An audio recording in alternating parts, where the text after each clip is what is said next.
Hello students, welcome to Surabhi learning academy. আশা করি তোমরা সবাই খুব ভালো আছো। আমি তোমাদের সুরভি ম্যাম, আর আমি আবারও চলে এসেছি তোমাদের জন্য একটা নতুন ক্লাস নিয়ে। আজ আমাদের আলোচনার বিষয় ক্লাস 7-এর সায়েন্সের চ্যাপ্টার 6, পরিবেশের সজীব উপাদানের গঠনগত বৈচিত্র্য ও কার্যগত প্রক্রিয়া। আজকে এই চ্যাপ্টারে পার্ট 7, আজ আমরা পরাগ মিলন ও তার সমস্যা সম্পর্কে আলোচনা করব। এর আগে পার্ট 1 থেকে পার্ট 6 অলরেডি আপলোড হয়ে গেছে, যেখানে গাছের বিভিন্ন অংশ যেমন মূল, কাণ্ড, পাতা, ফল, ফুল, বীজ এইসব সম্পর্কে আলোচনা করা হয়েছে। তোমরা যারা এখনও ক্লাসগুলি দেখোনি তারা অবশ্যই গিয়ে চ্যানেলে ভিজিট করো এবং সেখান থেকে প্লেলিস্ট করা আছে, দেখবে ক্লাস 7 সায়েন্স বলে, সেখান থেকে তোমরা দেখে নিতে পারো। চলো তাহলে আজকের ক্লাস আমরা শুরু করি। পরাগ মিলন অর্থাৎ যখন পুরুষ ফুলের পরাগধানী থেকে সৃষ্ট পরাগ রেণু কোনো বাহকের মাধ্যমে কোনো স্ত্রী ফুলের গর্ভাশয়ে গিয়ে পতিত হয়, মানে ওখানে গিয়ে পড়ে, তখন তাকে বলা হয় পরাগ মিলন। তোমরা ক্লাস 6-এ পরাগ মিলন সম্পর্কে একটু পড়েছিলে যে যখন কোনো পতঙ্গ কোনো পুরুষ ফুলে বসে তখন তার হাতে, পায়ের বা ডানায় কি হয় না, সেই পরাগ রেণুগুলো লেগে যায়। এরপর যখন সে অন্য কোনো ফুলে গিয়ে বসে তখন সেখানে যখন নিজের বডিটাকে ঝাড়ে তখন সেই পরাগরেণুগুলো পড়ে যায় ওই ফুলে, তখন এই প্রক্রিয়াটাকে বলা হয় পরাগ মিলন। পরাগ মিলনের ফলে কি হয়, নতুন বীজ সৃষ্টি হয়, মানে নতুন ফল সৃষ্টি হয়, এর ফলে বীজ সৃষ্টি হয় এবং নতুন চারাগাছ সৃষ্টি হয়। পরাগ মিলনের গুরুত্ব কিন্তু অনেক, কারণ পরাগ মিলনের ফলেই ফল ও বীজ তৈরি হয়। কোনো ফুলের যদি পরাগ মিলন না ঘটে তখন ওখানে ফল বা বীজ তৈরি হবে না। তাই নতুন উদ্ভিদের জন্মানোর জন্য পরাগ মিলন খুবই গুরুত্বপূর্ণ। উদ্ভিদের বংশ বিস্তারের জন্য পরাগ মিলন খুবই গুরুত্বপূর্ণ। তাহলে উদ্ভিদের ক্ষেত্রে পরাগ মিলন ব্যাপারটা খুবই গুরুত্বপূর্ণ তার উদ্ভিদের বংশবিস্তার বজায় রাখার জন্য। পরাগ মিলনের মাধ্যম কে হতে পারে? পোকামাকড়, বাতাস, জল, পাখি। এছাড়াও পরাগ মিলনের প্রকারভেদ আছে। পরাগ মিলন দু রকমের হয়, স্বপরাগযোগ এবং ইতর পরাগযোগ। দেখো এখানে বেশ কিছু প্রাণীর ছবি দেওয়া আছে, যেমন প্রজাপতি, বাদুড়, শামুক, পিঁপড়ে, মৌমাছি, পাখি। এরা সবাই কোনো না কোনোভাবে পরাগ মিলনে সাহায্য করে। তাহলে এবার আমরা দেখব যে এরা কিভাবে বা এরা কোন কোন ফুলের পরাগ মিলনে সাহায্য করে। এবার দেখব কিছু প্রাণী এবং তারা যে ফুলের পরাগ মিলনে সাহায্য করে সেগুলি কোন ফুল। যেমন প্রজাপতি জবা, গাঁদা, সূর্যমুখী এইসব ফুলের পরাগ মিলনে সাহায্য করে। বাদুড় কদম, কলা, শিমুল এইসব ফুলের পরাগ মিলনে সাহায্য করে।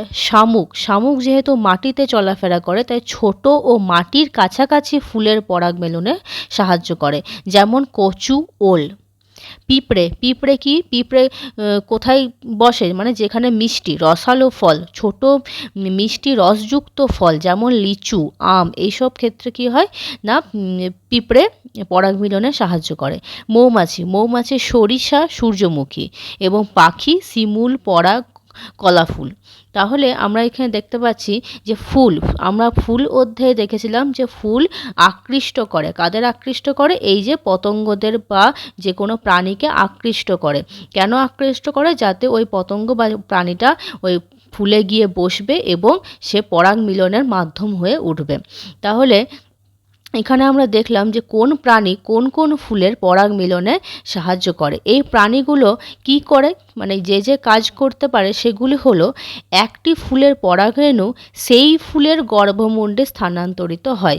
মনে করো একটাই গাছ আছে, একটা ফুলের পরাগরেণুকে সেই ফুলেরই গর্ভমুণ্ডে স্থানান্তরিত করলো, বা একটি ফুলের পরাগরেণু সেই গাছের অন্য ফুলের গর্ভমুণ্ডে স্থানান্তরিত করলো।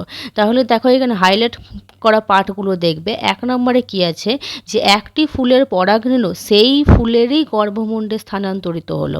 2 নম্বরে আছে একটি ফুলের পরাগরেণু সেই গাছের, মানে গাছটা একই আছে, সেই গাছের অন্য ফুলের গর্ভমুণ্ডে স্থানান্তরিত করে। আর 3 নম্বর হচ্ছে একই ফুলের থেকে পরাগরেণু ওই ধরনের অন্য গাছের ফুলে গর্ভমুণ্ডে স্থানান্তরিত করে। তাহলে 3 নম্বরে কি বলছে না, একটি ফুলের পরাগরেণু নিয়ে সেটা ওই ধরনের ওই প্রজাতিরই একটা অন্য গাছে গেল এবং সেখানে একটা অন্য ফুলে গর্ভমুণ্ডে স্থানান্তরিত করলো। তাহলে এইসব প্রাণী এই 3 রকমভাবে পরাগ মিলনের কাজটা করে থাকে। আমরা একটু আগেই জানলাম যে পরাগ মিলন 2 রকমের হয়, স্বপরাগযোগ এবং ইতর পরাগযোগ। দন্তস্ব বয়ের মানে হলো নিজের, অর্থাৎ দেখো এখানে ছবিতে দেখেই বুঝতে পারছো যে একটা একই ফুলের পরাগরেণু ওই ফুলেরই গর্ভমুণ্ডে স্থানান্তরিত হচ্ছে। একই ফুলের অথবা একই গাছের অন্য ফুলের পরাগধানী থেকে উৎপন্ন পরাগরেণু যদি সেই একই গাছের ফুলের গর্ভমুণ্ডে পৌঁছায় তবে তাকে স্বপরাগযোগ বলে, যেমন ধান, গম, মটর ইত্যাদি। তাহলে স্বপরাগযোগের ব্যাপারটা হলো যে হয় একটা ফুলেরই পরাগরেণু ওই ফুলেরই গর্ভমুণ্ডে এসে পড়বে, অথবা একটা ফুলেরই পরাগরেণু ওই গাছেরই অন্য একটা ফুলে গর্ভমুণ্ডে এসে পড়বে। তাহলে এই রকম যদি দুটো ঘটনা ঘটে তাহলে সেগুলোকে বলা হয় স্বপরাগযোগ। আরেকবার বলছি না, একই ফুলের পরাগরেণু ওই ফুলেরই গর্ভমুণ্ডে এসে পড়বে, অথবা একই ফুলের পরাগরেণু সেই গাছেরই একটা অন্য ফুলের গর্ভমুণ্ডে এসে পড়বে। এর বৈশিষ্ট্য কি না, একই গাছের মধ্যে ঘটে বাহকের প্রয়োজন কম হয়। বাহকের প্রয়োজন এক্ষেত্রে কম হয় কারণ যেহেতু একটা গাছেরই মধ্যে দুটো ফুলের মধ্যে হচ্ছে, সেটা বায়ুর মাধ্যমে হতে পারে বা এখানে দেখো এটা উভয়লিঙ্গ ফুল, যেমন জবা ফুল। জবা ফুল কি উভয়লিঙ্গ ফুল? আমরা ফুলের অধ্যায়ে দেখেছিলাম যে জবা ফুলের পরাগরেণু আর গর্ভমুণ্ড কোথায় অবস্থিত। তাহলে সেই ক্ষেত্রে মানে উভয়লিঙ্গ ফুলের ক্ষেত্রে বাহকের কোনো প্রয়োজন হয় না, তারা নিজেরাই ওখানে পরাগ মিলন করতে পারে। এছাড়া নতুন বৈশিষ্ট্য কম সৃষ্টি হয়। এখানে কি হয় না, নতুন বৈশিষ্ট্যে কম সৃষ্টি হয় কারণ এখানে একটা ফুলেরই যেহেতু পরাগরেণু ওই ফুলেরই গর্ভমুণ্ডে এসে পড়ছে, এখানে যেহেতু দুটি ভিন্ন বৈশিষ্ট্যে উদ্ভিদের মিলন হচ্ছে না, তাই এখানে নতুন বৈশিষ্ট্য কম সৃষ্টি হচ্ছে। তাহলে এটা হলো স্বপরাগযোগ। এবার দেখো ইতর পরাগযোগ। ইতর পরাগযোগের ছবিটা দেখো যে ফুল 1 মানে এই একটা ফুল থেকে পরাগধানী থেকে উৎপন্ন পরাগরেণু একটা মৌমাছি কি করছে না আরেকটা ফুলের গর্ভমুণ্ডে স্থানান্তরিত করছে। তাহলে এখানে দেখো দুটো ফুলের প্রয়োজন হচ্ছে, মানে দুটো ভিন্ন গাছের প্রয়োজন হচ্ছে। এখানে ফুলের ঠিক নয়, এখানে সেম গাছ কিন্তু নয়, মানে একই গাছে দুটো ফুলের মধ্যে যেটা ঘটে সেটা স্বপরাগযোগ। এখানে দুটো ভিন্ন গাছের মধ্যে পরাগ মিলন ঘটলে সেটা হলো ইতর পরাগযোগ। একটি গাছের ফুলের পরাগধানী থেকে উৎপন্ন পরাগরেণু যদি একই প্রজাতির অন্য গাছের ফুলের গর্ভমুণ্ডে এসে পৌঁছায় তবে তাকে ইতর পরাগযোগ বলে, যেমন পেঁপে, ভুট্টা, খেজুর।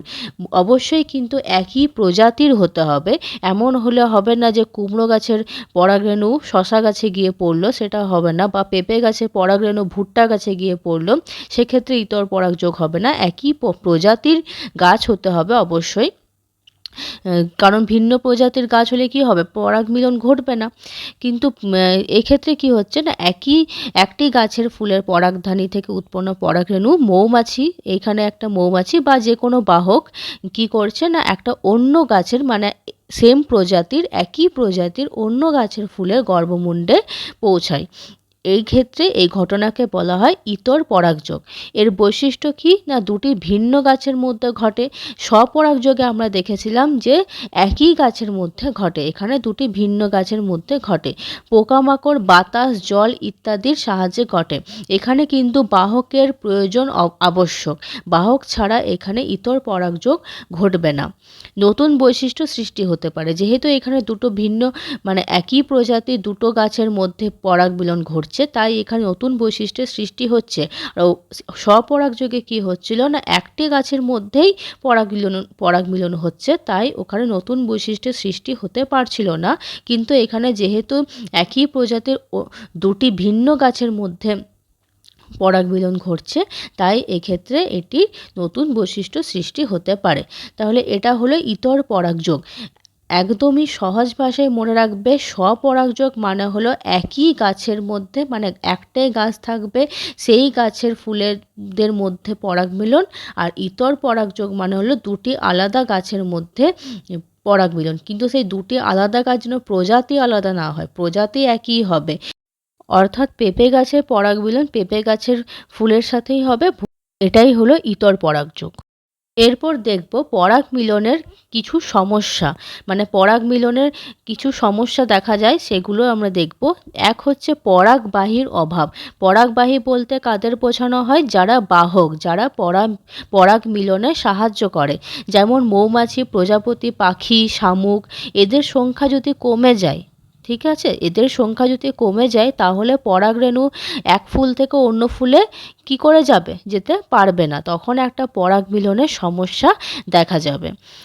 এছাড়াও খারাপ আবহাওয়া, অতিরিক্ত যদি বৃষ্টি হয়, ঝড় হয় বা তীব্র গরম হয়, তখন কি হয় না, গাছের বা ফুলের পরাগ রেণুগুলো নষ্ট হয়ে যায়, তাহলে সেক্ষেত্রেও পরাগ মিলনের একটা সমস্যা সৃষ্টি হয়। দূষণ, বায়ু দূষণ ও কীটনাশক অনেক সময় পরাগবাহীদের ক্ষতি করে এবং পরাগ মিলনে কমিয়ে দেয়। দেখবে অনেক গাছে কীটনাশক ব্যবহার করা হয়, এর ফলে যখন পতঙ্গরা সেই গাছে আসে, বসে সেই ফুলে, তখন তারা সেই কীটনাশকের প্রভাবে তাদের ক্ষতি হয়, তারা মারা যায়। তখন কি হয়, তারা আর পরাগ মিলনে অংশগ্রহণ করতে পারে না, তাই এক্ষেত্রেও পরাগ মিলনের একটা সমস্যা দেখা দেয়। 4 নম্বর, ফুল ফোটার সময়ের অমিল। এক গাছের ফুল আগে এবং অন্য গাছের ফুল পরে ফুটলে পরাগ মিলন ঠিকমতো হয় না। মনে করো দুটো পেঁপে গাছ আছে, একটা পেঁপে গাছে আগে ফুল এসেছে এবং আরেকটা পেঁপে গাছে পরে ফুল আসছে, তো ফুল ফোটার যে সময়ের যে অমিল, এক্ষেত্রেও কি হয় না, পরাগ মিলনে একটা সমস্যা দেখা যায়। এছাড়াও অপরিণত বা দুর্বল পরাগরেণু, দুর্বল বা নষ্ট হয়ে যাওয়া পরাগরেণু গর্ভমুণ্ডে পৌঁছালেও নিষেক ঘটাতে পারে না। নিষেক না ঘটলে কি হবে, সেই ক্ষেত্রে পরাগ মিলন সম্পূর্ণ হবে না, ফল সৃষ্টি হবে না। তাহলে এখানে আমরা পরাগ মিলনের বেশ কিছু সমস্যা সম্পর্কেও আমরা আলোচনা করলাম। এর আগে আমরা পরাগ মিলন সম্পর্কে এবং পরাগ মিলনের প্রকারভেদ সম্পর্কে আলোচনা করেছি। তোমাদের যদি ক্লাসটা ভালো লেগে থাকে তাহলে অবশ্যই লাইক অ্যান্ড সাবস্ক্রাইব করো, অবশ্যই বেল আইকনটা ক্লিক করবে, তাহলে আমি যখনই নতুন একটা ক্লাস দেব তোমাদের কাছে নোটিফিকেশন চলে যাবে। পরবর্তী ক্লাসে আমরা এর পরবর্তী অংশ সম্পর্কে আলোচনা করব। আজকের মতো এই অবধি, তোমরা সবাই ভালো থেকো।